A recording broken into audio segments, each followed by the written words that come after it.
What's up? This is Gilbert Arenas rocking with the 3-Point Conversion Radio. Y'all tune in. Holla at your boy.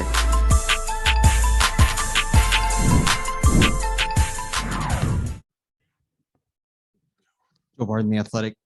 Coach, the box score overall is totally turned around from the first 2 days. But looking at Bam, 13 shots, 5 assists, seemed to really be active. What did you like about him tonight?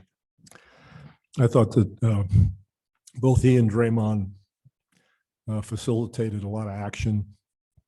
They were very active, got everybody involved, and that's something that's really important for us. You know, those are the kind of talents that they have and fits best, you know, with our shooters. So providing that sort of situation where our shooters can get open shots, and we did it without turning it over, which makes it wonderful. That's important for us. Akikoyama from Kyoto News. I have a question to Bradley. Since the exhibition game started, what do you think is the most difficult things to adjust to? First praise my Lord and Savior Jesus Christ. Our biggest thing is we have to realize it's not the NBA, and Coach Pop keep re-emphasizing that every single day. It's way more physical. Guys are smarter. These guys have been playing together for 5-10 plus years. So they have this experience and the chemistry, and we're trying to develop that in a short period of time. So, you know, sense of urgency is kind of, you know, what we're kind of preaching, but at the same time, every single day we have to get better. And that's how we're taking it. You know, we're taking it a day at a time. Today we got better. Still a lot more we can improve on, but we're moving in the right direction.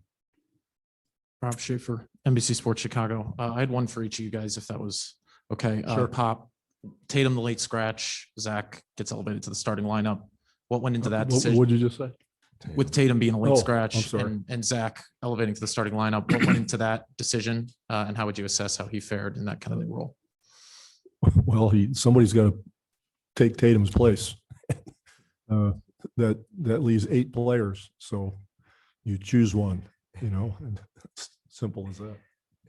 Was there anything particular about Zach's skill set though that you thought would fit better with those? No, we're just figuring out combinations and that sort of thing. Cool. And then Brad, I know you've seen Zach do a lot of crazy stuff in the time that you've known him. But that poster that he had early in the fourth quarter, what was yours and the team's reaction to that? And where does it rank kind of in the things that you've seen him be able to do physically? I mean, we've seen him do some crazier stuff than that, but obviously we know his athletic ability. You know, it doesn't surprise us, but it definitely gave us a lift of energy and a boost for sure. But Zach's talented. We know what he's capable of doing. We want him to stay aggressive and, you know, continue to play unselfishly as he's been. Hey, Coach. Zora Stevenson with NBC Sports. I know after the game against Australia, you mentioned conditioning. How did the stamina look to you today? I thought we sustained it pretty well in our game against Australia. We competed well and rebounded, played D, ran the floor, had good pace for a half, and then it dissipated, you know, through the second half. And tonight I thought we maintained that pretty much throughout the game. So hopefully that's a sign that we are getting a little better condition. And we also have to get rhythm. You know, some of the players, you know, they haven't played in a while, let alone practicing together. They haven't shot the ball. They haven't been doing a whole lot. So these moments to play these games are huge for us. So it was better bit by bit every day, I hope. And Bradley, one for you. The offense looked a bit more fluid, but I know making shots helps with that. How did the offense feel to you today? Like you said, it's fluid. I mean, but that just comes from us getting stops for one, getting out in transition, which is something we love to do. We want to use our athletic abilities and talents and, you know, draw and kick for each other. And, you know, when we do that, we move the ball 2 or 3 sides, you know, across the floor. It's able to give us easier shots, open shots, driving lanes. And it's just making the game simpler. We realize everybody's talented, but we all got to sacrifice for the benefit of the team, and everybody's doing it. Brian Windhurst from ESPN. Bradley, this schedule is pretty unprecedented, where you go long after last year, and then I don't know when you decide you were going to play, but you obviously had to rest, and then you had to build back up for what is really high stakes basketball. Mm-hmm. How did you even approach putting this together? And do you think that was an issue for a lot of guys coming into this?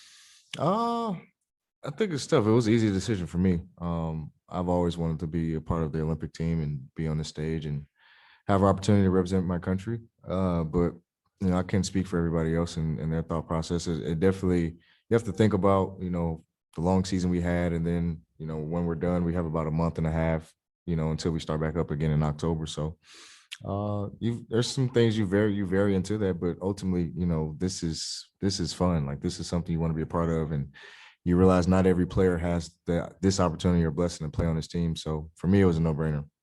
Let me just follow that up with you, Pop. How do you balance how hard, you're talking about stamina, which is clear. How do you balance how hard to work them, considering, I know you mentioned this a little bit yesterday, but how do you figure out your schedule?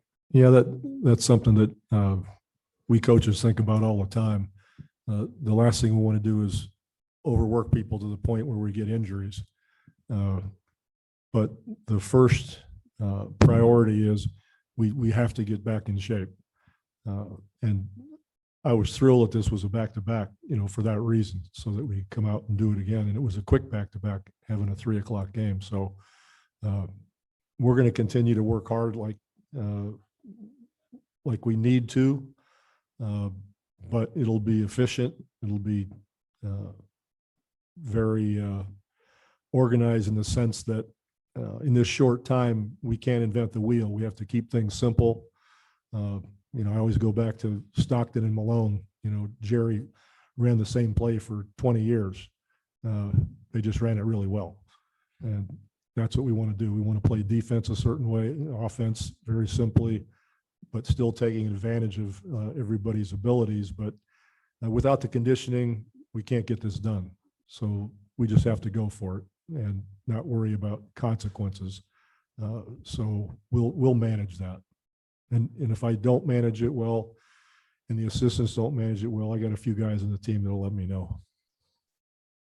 Brian Hurlbert, Redline Editorial. For both of you, same question. What's the biggest thing that you've learned about your team and teammates over the last 3 games? For me, I think what I love is just how everybody's coming together and camaraderie. Like, it's very rare you see so many talented guys in one room who are unselfish at times. Coach tells us we're too unselfish at times. And so I think that's amazing to see. I think that's a step in the right direction. There's no egos involved. We just go out there and compete at a high level. That's something I like to see personally. I don't think I've been surprised by anything. When we pick these guys, we pick them for a reason. Their abilities, but also their how much of an affinity we thought they might display for each other. What kind of chemistry could we build? What kind of character do we think we have? Are they guys that are willing to sacrifice for their teammates? Are these guys who know they're very good players, but do they still have the ability to get over themselves and respect the fact that the guy on their right and left are just as talented, and that we have to do it together? So there's no way I could be surprised by the fact that, we had so many assists today, and they're trying to do their best to come together as a group. So I just really can't, make up a surprise, to be honest with you.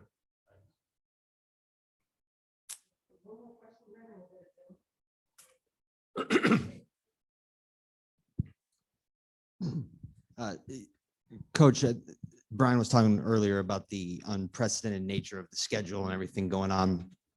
And part of that is that you have a finals going on while you guys are trying to get ready for this. So I'm wondering if you're watching the finals differently because you have 3 players for your team that are involved. And then now that you've been through this for a week, what your concern level is about being able to work them into everything that you're working on now. I have watched the games. I have to admit that I watched 3 guys more than I watched the teams. I just can't help myself. I keep watching them. I keep hoping that they stay healthy. And then we all think about, what would be the best way to include them and blend them into the group. And, there's no formula for that. I'm not sure that's ever happened before. So part of it depends on how long the series goes. And once they get here, we'll have a plan in place, but I think it's going to be a little bit by the seat of the pants because there's no formula to go by. You know, it depends how the team is doing and the condition of the players here, what we think we need. And, you know, our first game is France. So we'll look in terms of what fits might work best, but it's not going to be like they're going to come and sit for a week and get ready. They're going to have to come in and play.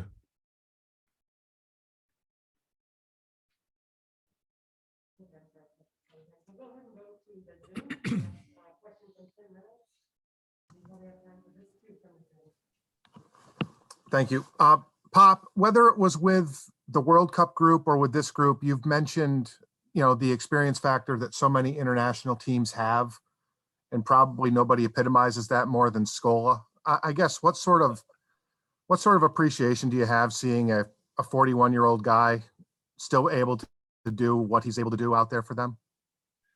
You know, Luis is a wonderful human being. Obviously, he loves basketball. He's been playing it for so long, you know, and it's a